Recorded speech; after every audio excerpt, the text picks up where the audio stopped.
Gamin should be very happy with what they've got. Watson has looked really strong on the SF. They have this combo with the Tusk. They have the reset as well. If they go on the SF, there's the reset with the Snowball. There's the reset with the Terrorize. And the Medusa into SF, sure, is fine for the Medusa. It's a good matchup for her. But I feel that SF, at the moment, the way he's played, it can match up the Medusa space. Team Spirit, Gaimin Gladiators. That's always nice. The kill potential in every Darkseer lane is Darkseer level 3. That's when you want to basically get a couple of Ion Shells on the creeps and push under the tower. Maybe even fortify the creeps if you manage to push. And right now, that is kind of happening on top. Mid lane, TP in. That was the kickback. Spike and Quinn in trouble, but surviving for now. A TP over from Celery has the shards off the mark. And something I wanted to note is Celery this time, he went drinking buddies. We've been seeing more so tag team in the games that we've covered. But yeah, I think mid lane. Spike, roll again. Kickback. The kickback onto Quinn, but the drinking buddies still at quite the distance. Okay, they managed to get a couple of Ion Shells there. This is leaving SF, yeah. Yeah, the SF alone. Watson feeling safe enough. He's got a Lotus, he's got 12 Magic Wand charges, Power Treads. Like, this man, until Pango is 6, is probably not killable. Not by these two. Because, like you mentioned, there are drinking buddies. Like, you have that spell on Tusk. He'll have enough time to TP in and save him. Right. Stack being made, 7-minute Wisdom Rune. Rue and Tofu will get their respective runes. And you can see by the way, look stacks at being taken by Ace as well. Look at the build by Ace. Double nulls. Yeah. I don't know how much I love this. The double bracer was so great because you were also getting int, but now you have to go all in int, which means that you aren't really buffed, right? Like that Darkseer, his punch isn't as strong. His punch is strong, but his HP is a bit lower than with that old build. Right. Yeah, Larl, this is his second active rune. First one was Haste. I expected maybe a move with it, but maybe with the illusion he can make something happen Maze down. This looks like it might be First Blood. Roll in and the Magnetize on a 3 heroes. Snowball all the way over to Baposhka. They're going to reapply the Magnetize. They get the First Blood on Quinn, but now Quinn, he's able to just abandon Celery. They'll get this kill eventually. It's going to be Laurel who gets credit for that. They'll reapply the Magnetize, but it won't matter. Tofu, he's going to try and eventually TP out. He's got Shadow Realm in 2 seconds, but he doesn't actually go to the Shadow Realm, and it won't matter anyway because Rue's got that Earth Spike, and he found it.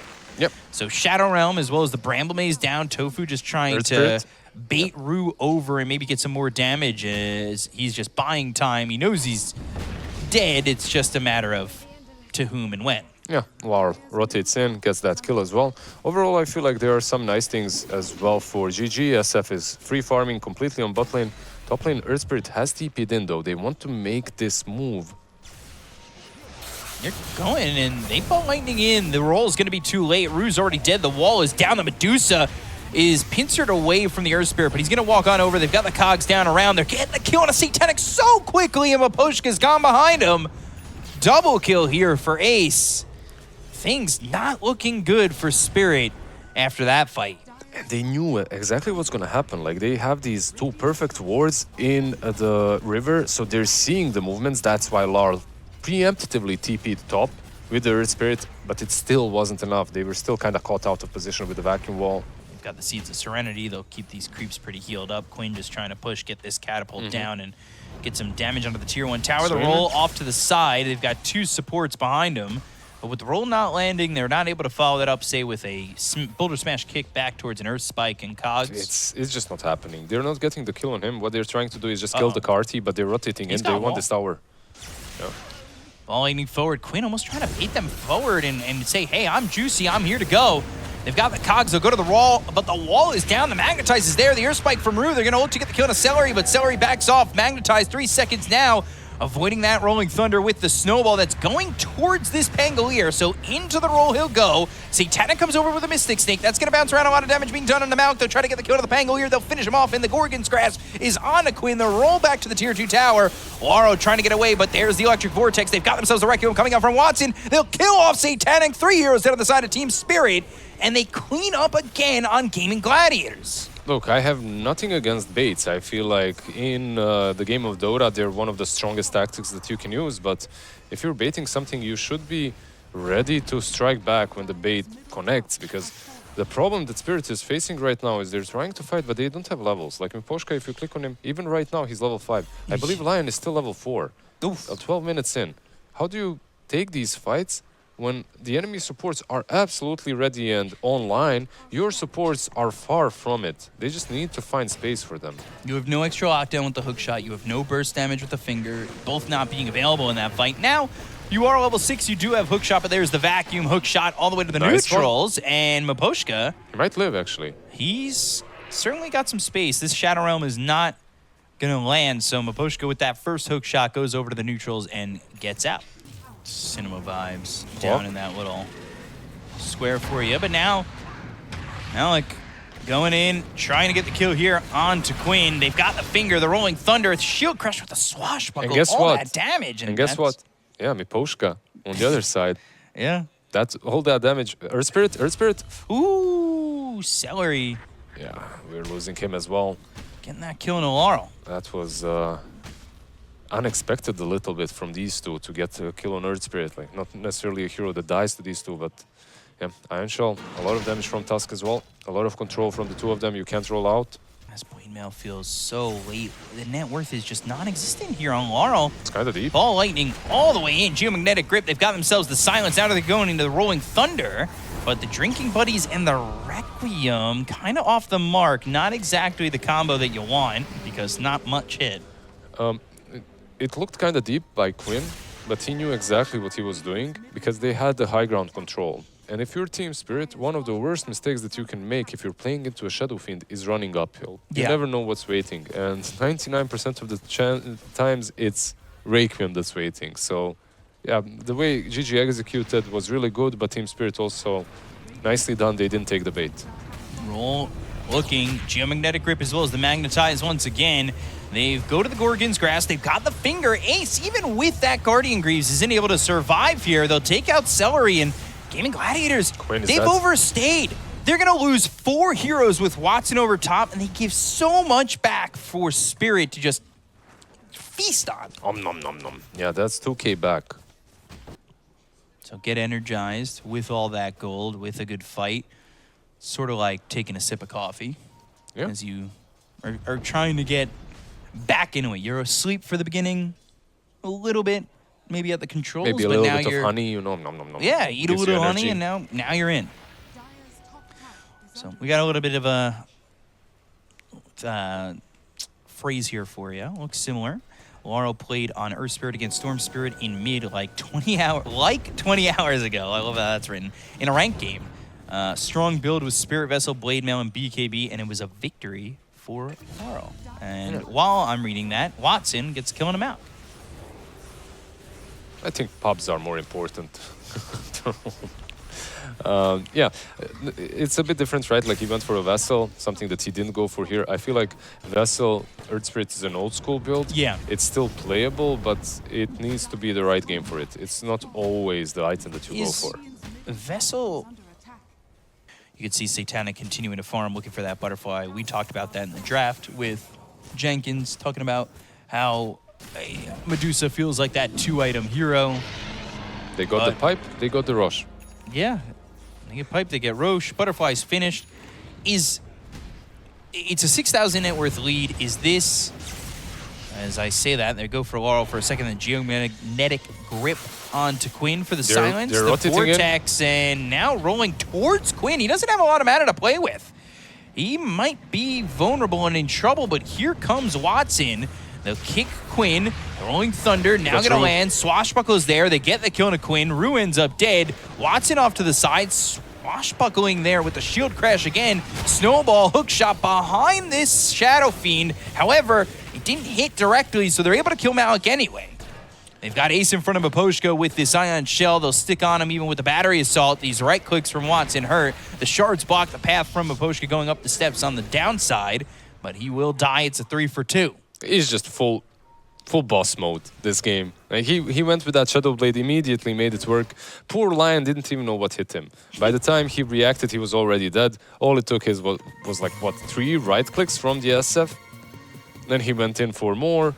Storm, of course, maybe overcommitting a little bit. Like the last time it was a nice bait. This time around, he just didn't have enough follow-up fast enough.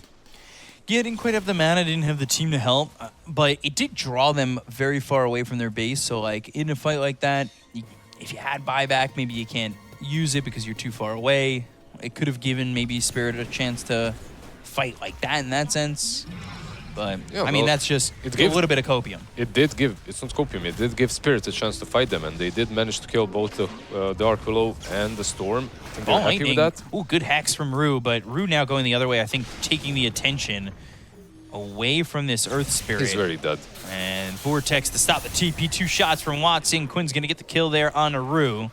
They are staying in this spot. They're basically ready to push high ground. It's all on Watson and what he decides to do, because they do have the pipe, they do have the Greaves, they have the Aegis. They have the Aegis and all of these items on him. Of course, it's not that easy to push into Earth Spirit. Like, you can get kicked back. The cogs are a problem together with the Pangolier.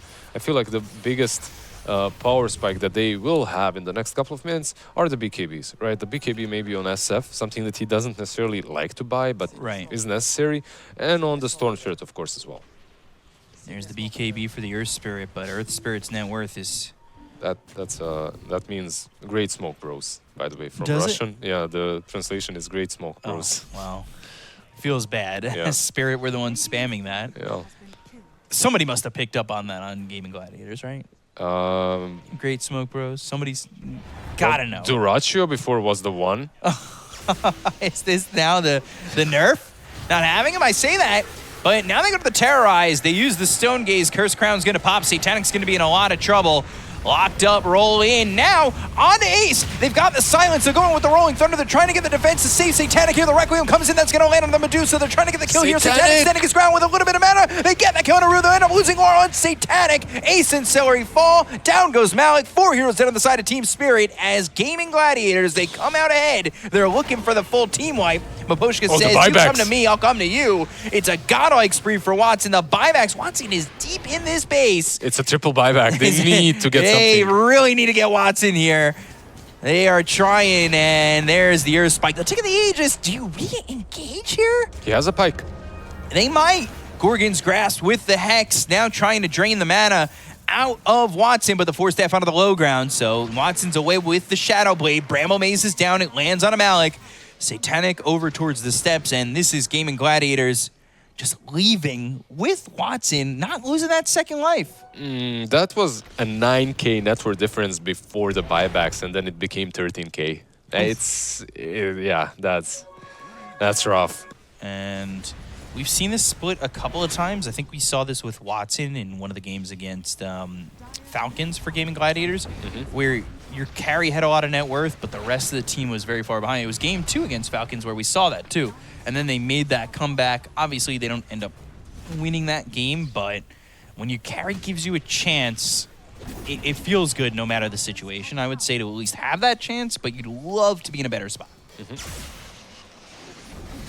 Let's see who gets the shard. It's nice, right? Like, these shards are very decent on the Lion, on the Earth Spirit as well. It maybe would have been better on the clock. Jetpack, yeah. Jetpack is just so good. You highly rate it? It's a top Ball tier. Lightning, Vortex, Laurel in trouble with BKB, Terrorize. Not going to do everything that they wanted it to do, but this is Quinn just not stopping. Looking over, trying to get in front of Laurel, doesn't quite get there, and now hook shot off the mark. This is Earth Spike not landing. Requiem was used with a Rolling Thunder. Quinn needs to be a little bit careful. He's got just a little bit of health and mana to work with. Rolling Thunder back into the base. And again, it's just kind of sloppy from both teams. And nobody dies. I mean, from Quinn, it was very manly. He just shows up, goes in, tries to get one kill after another, but just can't finish them off. Meanwhile, the clock, hookshot, imagine if he had Jetpack there. Then he's in position and he can actually connect. Unfortunately for him, no such thing happened. Pangolier as well couldn't really continue controlling them because the damage that SF is dishing out is way too big. Like, as a Pangolier, you have to be very careful not to die to the right clicks, even in Rolling Thunder. Yeah, because you can get chunked pretty hard, and Watson's got that MKB, so... Well, you can take something else. Storm's Shard. All right, yeah. There you go. Storm Shard, he's had it for a while. We've talked about this because we've seen a lot of Storm. It is definitely a buy. Because you don't want to wait on it on Tormentor. It just does so much. And Quinn going to get the kill there onto the clockwork. That was over in the bottom lane. Tofu there to help. Now Daedalus on this Medusa. Look at the mid and top, by the way. The creeps are gone. Why? Because illusions from Medusa just completed them. Oh, the Rolling Thunder! They have the Hex. They're looking to drain the mana. They get the count of Celery. They're going to take the Aegis from this Shadow Fiend. Buyback from Celery immediately. They're going to try to get the Gorgon's Crest. They'll look over as this is Shadow Fiend in a little bit of trouble. The Earth Spike comes through. Now, low. The wall is down. They'll go after Satanic. They're looking over Laurel to get in front of the roll, but he's going to be feared up thanks to the Requiem. The ball landing coming up from Quinn. The shield crash is there for the damage onto Satanic. They'll take him out quickly. Terrorize lands on a 2. Back into their base they'll go. No buyback available on the Medusa. Dead for 100 seconds. And they will try to break through this backdoor, try to get the creeps in, and Celery bought back. They are pushing forward, looking to go. That was such a cool pick-off on the Tusk, on the SF, but if only it came a little bit later for Team Spirit, because he still has Aegis, right? So that kill basically is a nail in the coffin for yourself, not the SF, because they buy back and they just turn on you. They're trying to hold without Satanic here for 75 seconds. He bought out on that Daedalus, and that might have cost him here. He's short the gold for this buyback. They will glyph on the tier 3, and they will miss that Earth Spike. Yeah, it was the first full side that they lost, so that glyph is a bit helpful, but this SF just cleans up. 50 seconds, I don't think they have that time. This is rough. SF does a lot of damage on to these towers. The roll in, they've got the Rolling Thunder. This is a pretty good Rolling Thunder, but they have enough. They've got the Drinking Buddies. The pull-in Watson, the hookshot comes in around the back. They'll go for Tofu. There's the cogs around him, but the Bedlam into the Shadow Realm. They get the kill on Rue. They're going to look over the rest. They get the kill on the Maposhka. That's going to be 3 heroes there without buyback. Quinn, not a lot of mana to work with, but I don't know if it's going to matter. They go to the Walrus Punch. They pop him up into the air. They get the kill on Laurel. They look over at Malik. It's going to be a full team wipe. Watson with a triple kill. GG is called. And Gaimin Gladiators, they are GG as they take this game. Yeah, this is something that Gaimin Gladiators needed. 5 heroes showed up and they just cleaned them a couple of times. Suddenly you're 8k ahead, minute 15. Yeah, and SF with its presence effects buildings just doing so much to take out those towers. Long lasting, yeah. It really is rough when you have to deal with that and how quickly they push. We saw so many times after they would take fights, just towers just dropping so quickly. And this was the first bit of that where, you know, we waited 8 minutes for first blood, then things kind of pop off. They wiped Satanic out right there. Yeah, absolutely. The Medusa pick, it looks good on paper, but more often than not, I see it playing out exactly like this. I'm talking about the SF matchup. More often than not, I feel like the SF is just he comes online faster, and this patch in general, the items that he builds suits him. By the time Medusa comes online, he's already controlling. Unless you have a good time with Medusa, like Skitter had in that last series, you fall off. This is Satanic kind of getting caught here again. And I thought Rue, you know, Earth Spikes were good. The mana drain is there, but I mean, you could only do so much. It's tough at this point for him. You're in like a conundrum. Like you're playing this Lion to control the Storm and to make Storm feel miserable. The problem is when your game isn't going well on a Lion, Storm is literally the one hunting you. And then you're being eliminated every single fight, which is exactly what happened. Right. This Lion, he couldn't find his footing in the game. He had like 1 or 2 actions that made some sense and helped the team out. But overall, if you think about it, all the highlights is Rue getting jumped on either by DSF in Shadowblade or the Storm Spirit just instantly running him down. Right. He couldn't be the one that initiated. And this looks good here from Spirit. They're just so far behind that it almost doesn't matter. They also don't have Medusa at this point, but you could see, like, there is that. They look like they can get it done. Yeah, for sure. Just some little things are missing. This last team fight looked that way because Gaimin Gladiators at this point, they know that they can kind of take a chill pill, you know, go in easily. They don't have to wait for anything. They can just go high ground without worrying that they're gonna get cleaned up by the Medusa. Even though the team fight that Team Spirit did bring was amazing, they dished out so much damage. The control, the combos were right there. It didn't really matter at that point. Right. And you can see Watson 14-0-7